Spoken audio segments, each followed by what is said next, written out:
righty, welcome back to another episode of Two Plane Sports. Today we're going to be talking about all the visitors that will be on campus this weekend. You know, already earlier this week with the Brent Venables camp going on, there was a slew of 2024, 2025 kids on campus. Too many to even talk about, but there were a ton. I know one comes to my mind is Colin Simmons, 5-star edge rusher, 2024 class. But today we're going to be focusing on the kids that are going to be visiting for the Champ U barbecue. That's, as you're watching this, will be starting either Friday evening, Saturday morning. There's going to be approximately 30 to 40 kids there. You know, I'm sure who we're going to be talking about is not a fully complete list. It's just because there's just so many, and we're going to be keeping up with them on Twitter and various social medias, and we'll have more of a recap next week. We're going to also do basically a recap, and we're going to do a Q&A session for the live stream Monday night at about 7:30 Central Time. You know, it might be a half an hour, it might be a whole hour, just depends on how many of you guys show up. I mean, if there's only 5 of you, it'll probably be shorter. But if there's more of you with questions, and we're just going to kind of hang out, you know, any questions that you have, football related, softball related, baseball related, or just random, just wanting to get to know Brandon and or Jose or me, and just, I don't know, just more about us. So if you guys want to be there, hit the subscribe button, turn the notification bell so you know when we go live. It's going to be around 7:30. Hopefully we can figure it out. If, you know, once we do, you'll get a full notification. Find us on social medias on Instagram, Twitter, Facebook. Find us on Apple and Spotify. Everything's linked below. And be sure to keep spreading the word. We're growing, and we got a goal of 10,000 subscribers at the end of the year. We need your help. Hit the subscribe button. So I guess first we'll kind of, the breakdown we're going to do it in, we're going to kind of do position groups. There's just too many guys to talk about in depth individually in this one video, because there's no way, normally we only talk 3, 4, 5 kids. We got 30 today. So defensive backs, that's where we're going to start. I feel like this is a really a position group that a lot of people are talking about. So there's going to be 5 official visitors or unofficial visitors this weekend that are a part of the defensive backs. Jalen Kilgore, Tyler Turner, Musa Kane, Jacoby Johnson, Makari Vickers. So just off the top of my head, Makari Vickers, he is coming back for his second visit. He's out of the state of Florida. OU's really in a great spot for him and shocked a lot of people where they're at. Jacoby Johnson's out of Mustang, just right up the road. They're recruiting him as a defensive back as well, because he plays wide receiver and safety. Musa Kane, I believe he's a recent offer or is recently visited. Tyler Turner, I believe, has put OU in his top 2, and there's Jalen Kilgore.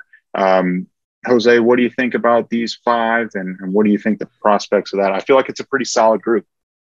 Yeah, it's definitely a solid group, and I just want to emphasize what you said about Makari. I think he's the number 1 target in this group, and not to diminish the other guys because they're very talented, like you mentioned, and Tyler, that's a guy that we're battling Oregon for, and we've mentioned it a few times. It seems like we've been in a battle with Oregon over the last, it's like 3 or 4 recruits. So hopefully we can lock him up during this visit. But Makari, we want to make sure that he's building a good relationship with the players that are currently there, with Coach Falai, with Venables, pretty much with everyone on the defensive staff, so that, who knows how his recruitment's going to be. He might be a guy that drops another top 4, top 3 schools or top 2. So you always want to see Oklahoma make that next cut if there is another cut before a commitment, which it seems like that's how a lot of players do their whole social media thing nowadays. So we just want to make sure that he's getting the attention he needs and he's getting to see everything he wants to see. At the end of the day, I think Falai is going to be the biggest resource there with getting him to be a Sooner. Yeah, good group. I think, if it's a large group, I don't think we get every single one of these kids in any position group we're going to talk about. So I think, if it were me in a dream scenario, the 2 that we land, I want to land all of them, obviously. But if I can pick 2, it'd be Makari Vickers and Jacoby Johnson. You guys know on this show, if you've watched for a while, how I feel about Jacoby Johnson. Having the privilege to cover him, I feel like his whole high school career at this point. I think he's special. I think he's going to surprise a lot of people with how good he is. I was talking to you guys. I'm a little surprised that he's being recruited solely as a DB I think he might be a little bit better as a receiver. That's not any knock on his ability to play defensive back. But give me Jacoby Johnson and give me Makari Vickers. Yeah. Okay. I think I'm talking through. Do I sound okay? I sound a little different. You sound a little different than normal, but you sound fine. If you can switch over to your mic, that'd be ideal. But yeah, no, I don't know. Something's going on. I'll fix it. But I'm going to go on to the next group. Musa Kane, he did drop his top three. That's OU, Duke, and Penn State. The next group we're going to be talking about, it's a little shorter, linebackers. 5-star Anthony Hill Jr., like the number 1 linebacker in the 2023 class. Phil Passotti, he put OU in his top 5, I believe it is, or top 4. Sammy Asamingo, he's from Texas, and I know OU's been a really good spot with him. I know Anthony Hill is like the crown jewel. It's going to be tough to beat Texas A&M. Also, Phil Passotti, I think he's severely underrated. He shocked us with not putting Penn State up in his top 5. And he put OU there. He's coming back for, I believe, his 3rd or 4th visit. I feel really good about Phil Passotti. What do you think, Brandon? No, for sure. Definitely we're shocked with the lack of Penn State in the Final 5, but Pascotti's a tackling machine. We've talked about him 3 or 4 times on the show now because it seems like he's on campus all the time. But that obviously is a good sign. He's a guy that I've talked about pairing with those linebackers we already have down the road is going to be a lot of fun. I think him and Kobe McKenzie and Jaron Kanik, they're all tackling machines. And what else do you want out of a linebacker? If they can all get 100 tackles, we're going to be pretty hard to run against. I think it's an exciting time. Obviously, I'd love to get Anthony Hill, but everything I listen to and everything I read too, like we're in it. We're a lot more in it with Anthony Hill than we are with Richard Young, who's the other 5-star visiting this weekend. But I think both are uphill battles. Texas A&M, man, they're getting these guys, and it's tough to beat them out right now. But hopefully we get Anthony Hill. If not, if we get Passotti, that I think he can be just as good as Anthony Hill with the right coaching, which he'll obviously have at Oklahoma. I don't know if I can agree with the last statement, but he'll be good. He'll definitely be good wherever he goes, and hopefully it is Oklahoma. And like you guys have both said, Anthony Hill's clearly the gem of this linebacker group that is visiting Oklahoma this weekend. And hopefully something happens during this visit where it kind of puts us up a little bit more even with A&M. Well, like you said, Brandon, it's tough to beat A&M right now with how they're working through NIL. I mean, Jimbo Fisher, we've given him credit. He's a good recruiter, but NIL is clearly a big boost in getting these guys to A&M at the moment. And just a quick sidetrack. I know we want to talk about them, but I don't know if you guys saw what Ryan Day was quoted as mentioning how NIL is affecting the Ohio State roster. He said they would need about $13 million a year just to keep the current roster intact. Imagine how much it's going to start costing A&M if they keep let's just say like transfer portal doesn't really affect them and they keep bringing in these high 4-star, 5-star guys. They're going to need the NFL, a team's NFL cap space, like at the end of the day. So at some point that is going to start diminishing. Like they have a lot of money. They don't have unlimited money. At the end of the day, it's going to start running out. Boosters aren't going to be happy if they're not winning national championships, and going up against Alabama, they're probably not going to be winning very often.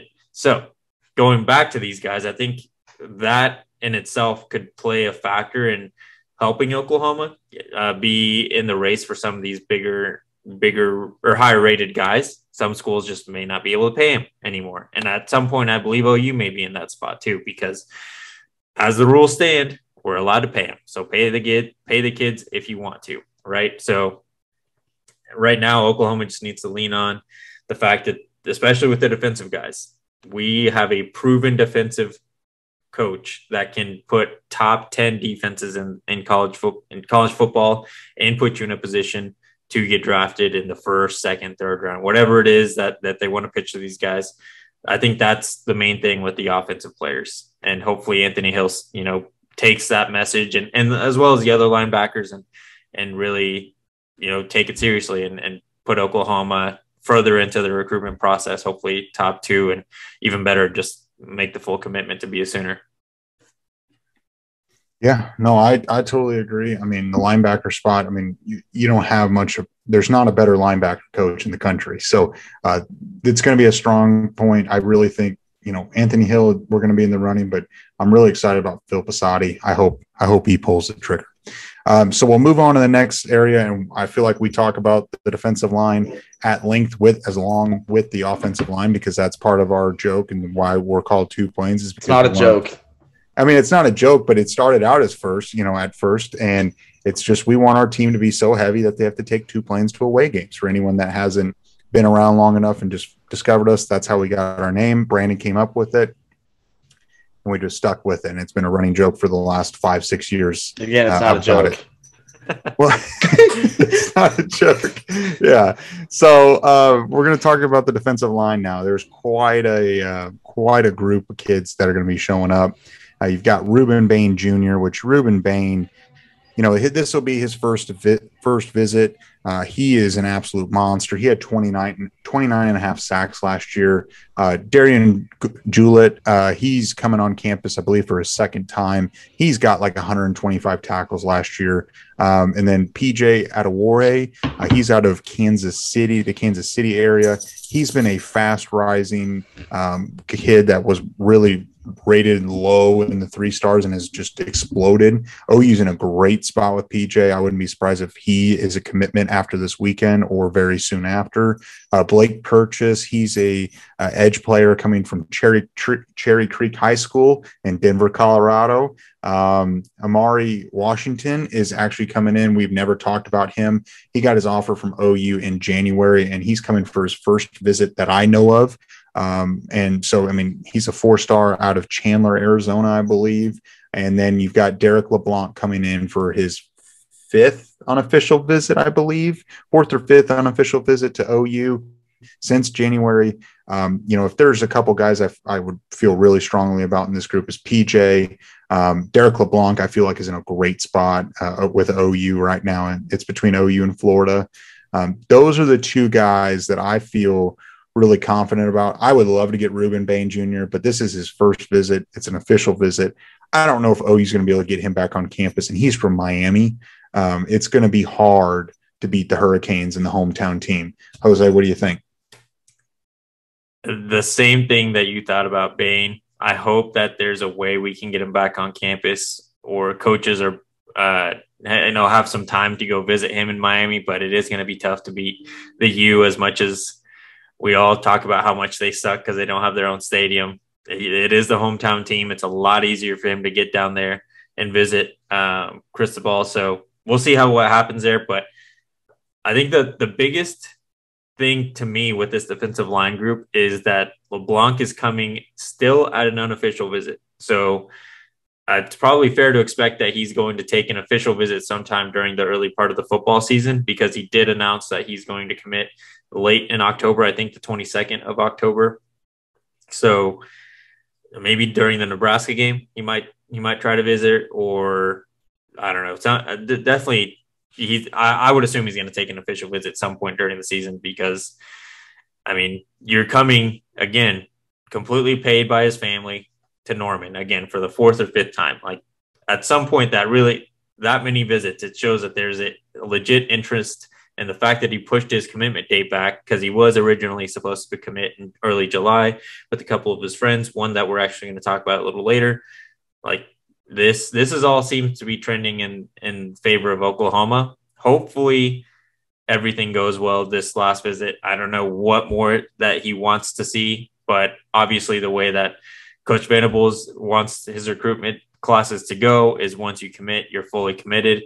And the kids know this, so they don't want to, they don't want to pull the trigger too early, where they're kind of putting themselves in a corner to not take any more visits in case something changes, in the coming months. So, I mean, LeBlanc, that's the guy I'm the most excited about. The fact, again, it's unofficial, so it's got to be a good sign. So with LeBlanc, we're definitely in a great spot, and it's the whole restaurant girlfriend situation thing again. You don't go over and over again to a place unless there's serious interest. I mean, like Miami, for instance. If I were a recruit, I would take 7 unofficial visits to Miami if I had the money to do it, because Miami's a fun place. You can hit South Beach, you can sit on the beach, just have a good time. Play. I mean, it's beautiful. It's warm. It's beaches. It's awesome. Miami's fun. So absolutely abuse the visits to Miami. And this is going to sound like Norman slander, but I don't mean it to be Norman slander because I love Norman. You guys know that. But Leblanc coming 4 or 5 times unofficially to Norman, you don't do that because you love O'Connell so much. You don't do that because you love Diamond Dogs that much. Sugars is close, so like that, it's not that. Like, so like there's legitimate interest in the football program because Norman is not a destination visit that you abuse to go visit like a Miami would be or, you know, anywhere like that. So he's definitely interested. With Bain, I agree it's an uphill battle, but like the way I look at it, he's taking an official visit. So like to me, without it being posted on his Twitter or anything yet, we are unofficially in his top 5 automatically because these kids only get 5 official visits. So if they're willing to use one on you, to me, you're in the top 5. So I wish there was like a lottery chances on this because I do think Miami's going to be very hard to beat out. If I were betting the odds or whatever, I would put Miami at like a 75-80% chance. So like it'd be cool if we can do a lottery on this since he's in the top 5 technically because he's taking an official. We can just roll the balls and everybody gets a 20% chance. That would be fun. But you know, that's not how it works. LeBlanc, I think we have the best shot with of the two big guys that we're talking about, and you know, again, you don't go to Norman 7 times because you love O'Connell's. There's clearly some interest there, and let's hope that we can build on that and get a commitment one day. And PJ's probably, I would expect, hopefully that's a guy that we're talking about on Monday during the stream, talking about how he's now a Sooner and officially verbally committed. Yeah, and just a note on PJ, his teammate Edrick Hill, he's a 4-star 2023 4-star edge player. He is in the 2023 class, and he's camping at the Brent Venables camp right now. And there's like no 2023 kids, but he doesn't have an offer from OU, but OU's basically said if you come and camp and you play well, you're probably going to get an offer. So he's determined to get an offer. And if Edrick Hill gets an offer, I think they're a package deal. He wants to, it seems like he wants this offer bad, which is good. I mean, it's good to see, and they might both pull the trigger. I don't know. So we'll move on to the next group, offensive lineman. The other side, the other part of the 2 planes, the second plane is they've got a great group of kids coming in. Peyton Kirkland, he's from Orlando. We've talked about him at length. He's coming for his second visit. He visited in March, I believe. It's between OU and Florida. I'm starting to like OU's chances there. Caden Green, he is from Missouri. OU's in a terrific spot. I think this is his 5th or 6th visit, and this is an official visit, and he's announcing it shortly after the Champ U barbecue. I think it's early July. Wilkin Formby, he's from Tuscaloosa. He's a 4-star 2023 kid. He's going to be tough to get out of Alabama's territory. Bryson Sanders from Chattanooga, Tennessee. He's another 4-star kid. I feel like OU's in a great spot to get his commitment because he's announcing at the end of this month. You got Jaden Chapman. I don't know. He's a 4-star. I can't remember if he's been on campus before, and if someone knows, you can comment below. I believe this is his first visit. He's from like Harker Heights, Texas. And then 3-star offensive lineman Logan Helen. He's from Princeton, New Jersey. OU got placed in his top 4. I believe it's OU, Iowa, Nebraska, and I'm going off the top of my head. Is it Penn State? But Brandon, what do you think on this offensive lineman? I mean, I like Caden Green, Kirkland, and Formby. I like Helen. I like Bryson Sanders too. I was going to say this of all the groups we're talking about. This is the one I feel the most confident about as far as seeing the most commitments, or you know, the immediate commitments or the fastest commitments, whatever you want to say. I think Caden Green there's a good chance there. He's going to take all his visits. According to Parker Thune, I was listening to the ref on my lunch break today, and Parker Thune was talking about how he was texting Caden Green, and Caden Green's plans on going out to all the visits because he said specifically one of the reasons why he said you get all the food you want at these official visits or these visits, and that's awesome. You love to see it.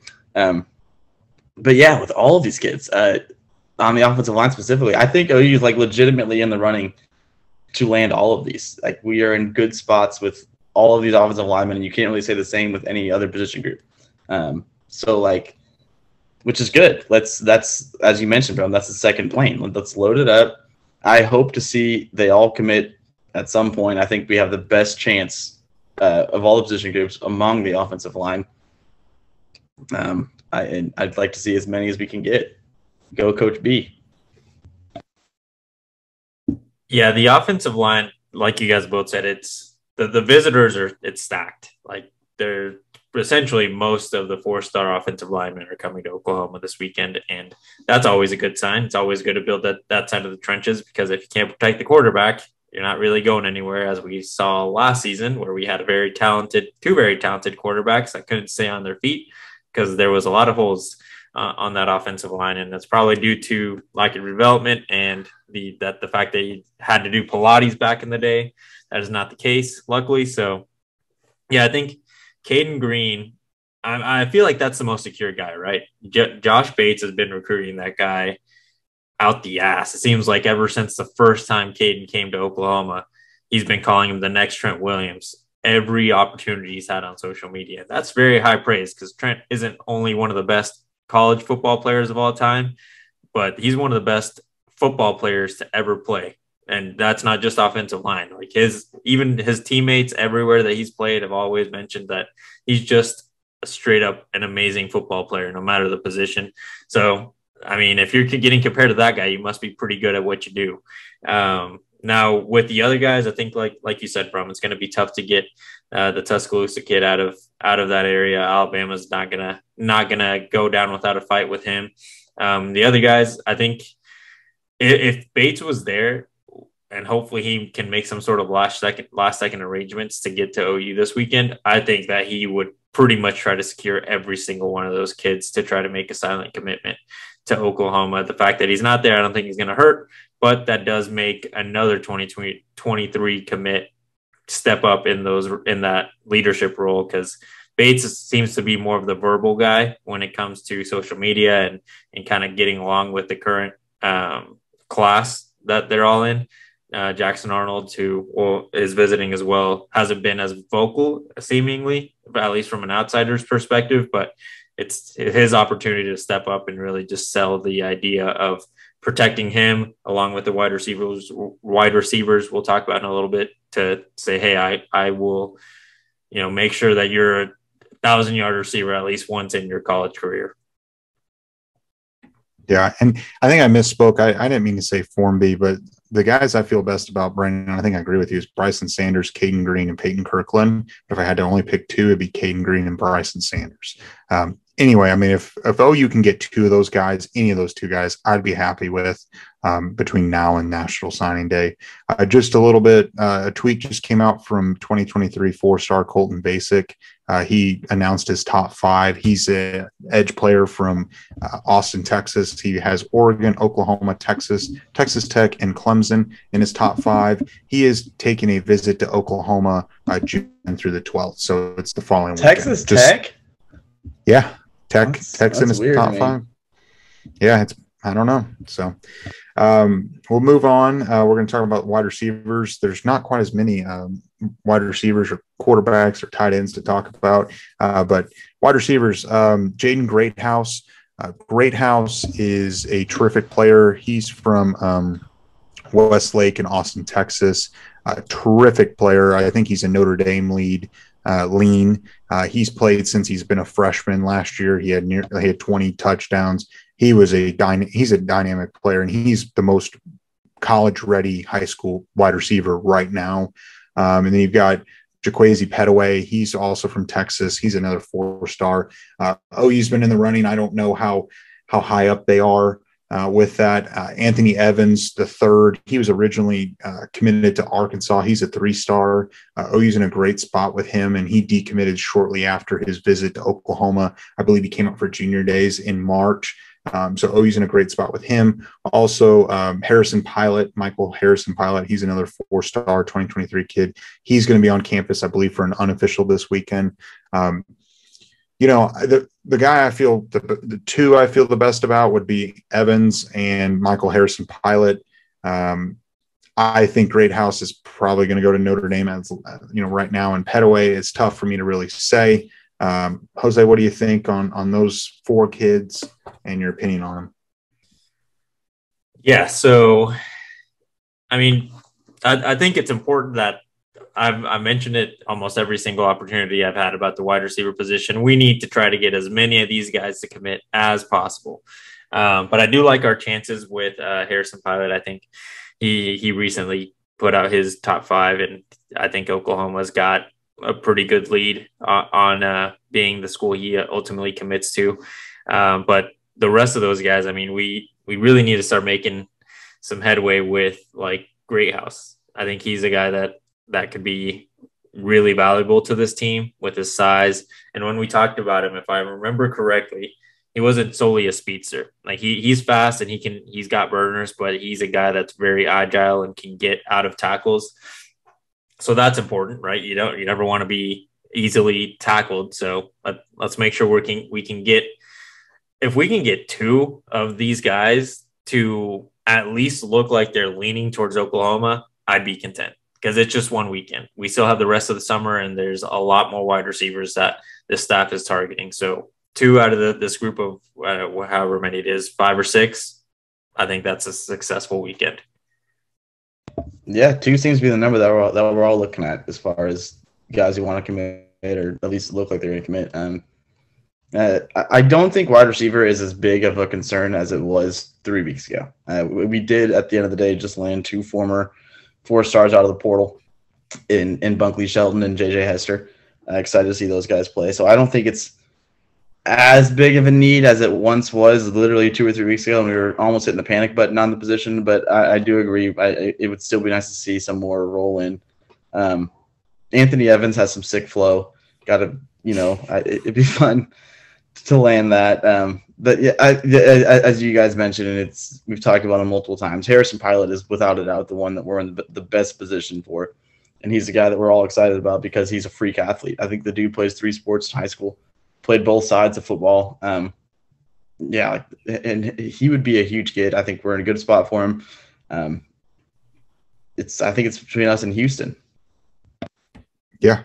And also Harrison Pilot, we talked about him a little bit ago, but I just realized that his dad actually played at Houston. So there is a strong connection there. I think OU's in a good spot. Quarterback 2023 4-star Jackson Arnold's on campus. All I got to say is I'm glad he's there, be the leader of the group or one of the leaders, recruit the guys in. You guys have anything to add? I mean, it's good to get him back on campus. I feel really good about him. OU's not going to get another quarterback in 23. Anything to say? No. He's got to, like you said, step up and be the leader here. Yeah, he's on a recruiting trip, not for himself. He's bringing people with him. Yeah. Mm-hmm. We'll move on. There's one tight end, Reid Mikeska, originally committed to Clemson. He's a 3-star. Has the most offers of any 2023 tight end. He's got like 40-something offers. Huge. I think he's like 6'5", 6'6". He's got, he can catch the ball. A terrific prospect. I think OU's in a really good spot with him. It seems to be between OU and Florida. I think his Florida visit is the 17th. I could be wrong, but I'm just coming off the top of my head. I think OU's in a good spot. If they could land him, that would be huge. But I think OU's going to get a tight end or 2 in this class. I'm not really concerned. I would like it to be Reid Mikeska. But Brandon, do you have anything to say about Reid? Yeah, no, I mean, I would love to have Reid Mikeska. We talked about his numbers when we talked about him the first time. They don't jump off the page at you. I think the dude had like 300 yards receiving. His numbers don't pop. But you mentioned the size. There's a couple clips of him on his 24/7 page of just blowing kids up. So he's not just a receiving tight end. He's going to lay the wood blocking. Reid Mikeska would be a huge get. And obviously, again, if he has more offers than any tight end in the country, there's a reason for it. Yeah, I think what would be ideal here is if the weekend concludes and there's more crystal balls for him to be a Sooner. That would be perfect. Then at that point, even if he takes a Florida visit, which hopefully he doesn't, then I feel pretty confident that he'll be a Sooner, because when we talked about him, I don't know, 2 or 3 weeks ago at this point, he has like the perfect combination of what you want in a tight end. Can catch the ball, but he's big enough and strong enough that he can actually block for you. Like there's just, the clear like strength development and body and wanting to, ultimately grow him into the physique you want him to be, but he's got the raw skill set to be a really good tight end. Yeah, he really does. And I think that's the reason why he's got so many offers and all the big programs have offered him. And, it was shortly after his offer from Oklahoma, he decommitted from Clemson. He was only committed for about a month. That has to be something. What was it? Parker Thune crystal balled him to OU. So I feel like there's a lot of good momentum. I would imagine he'll probably commit towards the end of the summer if I were just to guess. So the last group we're going to be talking about, these three guys we've talked about really 2 out of 3 at length, and Dalen Smothers just popped up. But we've got 2023 5-star Richard Young, the number 1 running back in the class on campus. 2023 4-star Dalen Smothers. He's from, North Carolina, I believe, or South Carolina. And then 4-star, 3 or 4-star, depending on what you look at, is Dylan Edwards from Derby, Kansas. All 3 guys would be huge gets. I don't care that Dylan Edwards is a 3 or a 4-star. Got to look past the star at some point. Put up, like Brandon likes to say, video game numbers. The more I've read, it seems like that Dalen Smothers, OU is the leader for Smothers, even though they just offered him recently, and this is his first visit out. OU's the leader there, and I think Dylan Edwards, OU is the leader for Dylan Edwards. I would not be surprised. I think Richard Young, he's not going to be a Sooner. I'm being a negative Nancy, I guess, but I don't think there's any way he's a Sooner. And I hope I can eat crow on that one. I hope I'm wrong and everyone can cold takes exposed or old takes exposed, whatever. But I think it's going to be Dalen Smothers and Dylan Edwards. Those are the 2 most likely guys. And I think OU is going to take 2 running backs. That would be where my money is leading into this weekend. Jose, what do you think? We talked about Dylan Edwards. I think we all agreed that after this weekend, like he's got to be one of the guys that we probably see commit after the conclusion of this weekend. With Dalen, it's probably, whenever we talked about him, we mentioned that Adrian Peterson is involved in his recruitment, if I remember correctly. And then, it's hard to say no to one of the best running backs of all time. And then you're going to be coached by a guy that was very talented, maybe not one of the best running backs of all time, but definitely one of the best Sooner running backs of all time. He was really good in the NFL. Like, you're going to get put in a position to succeed as a running back. Now with Richard Young, hopefully there's something that will happen this weekend. Hopefully Chop comes around and vouches for Oklahoma. But, if he's an Alabama guy, it's hard to blame him. Alabama puts really good running backs in the NFL. So, yeah, I'm just going to kind of agree with all you guys. But I think Richard Young is the dream scenario. But we're upriver without a paddle there. I think it's going to be tough to pull off. I'd love to see it. He is the dream scenario, but yeah, I wouldn't be shocked to see a Dylan Edwards commitment pretty quickly after this, and hopefully Smothers follows. All talented kids. Dylan Edwards, I think, could be really, really dynamic in college football. Yeah, we've all seen what Deuce Vaughn does to Oklahoma. So how would it be to have him on our team, or Deuce Vaughn Jr., same prototype and everything? So that's all we've got as far as what our list is and what we've kind of gathered. There's bound to be more guys that are going to be on campus, or maybe even 1 or 2 that have to, cancel for one reason or another. But it's a solid list, 30-something guys on campus, a lot of 4-stars, not a bad haul. Overall, I feel really good. Do you guys have any thoughts on that as a whole? I'm really excited. I think the weekend's going to go really well when you have all this talent, especially along the defensive side. I wouldn't say there's been a much of a drop off, just talent visiting across the board compared to the old staff to this staff. Hopefully whoever's making the food, it doesn't make it as dry. Yeah, if they're having barbecue, I hope it's a little bit tough better. to do. It'd be tough to make it as dry as what TBOW did, boys. Be eating leather. Yeah. So that's kind of a recap. A preview for the weekend. We'll have a recap next week. OU also played softball today. They took care of Northwestern 13-2. They get to hang out when they play Saturday. Saturday at like early afternoon, I think they play 2:00. They play Texas. Got to watch it. I'm glad the offense exploded. Do you guys have any thoughts, Brandon? Do you have anything to say about the softball team? I mean, they look good. They're damn good.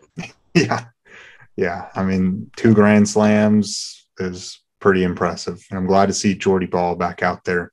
She's going to be needed for this championship run. So, Brandon, do you have an individual challenge for the people?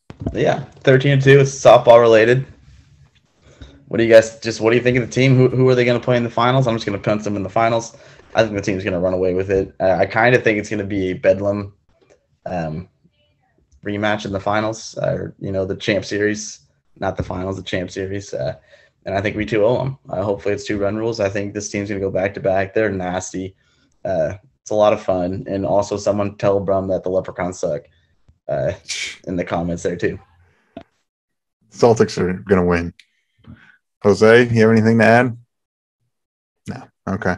I do agree with you. I think it's going to be Bedlam. OSU's got a good draw on that side of the bracket. There's been a lot of upsets. So made it this far, hit the like button, hit the subscribe button, turn that notification bell so you get a notification when we go live on Monday at 7:30 Central Time for our very first one. I don't know what it's going to be like. If you have any questions, bring them prepared. We're just going to hang out and just get to know each other and try to answer any questions you guys might have. Find us on our social medias, Twitter, Instagram, Facebook, Apple, and Spotify. Everything's linked below. And we will see you guys on Monday.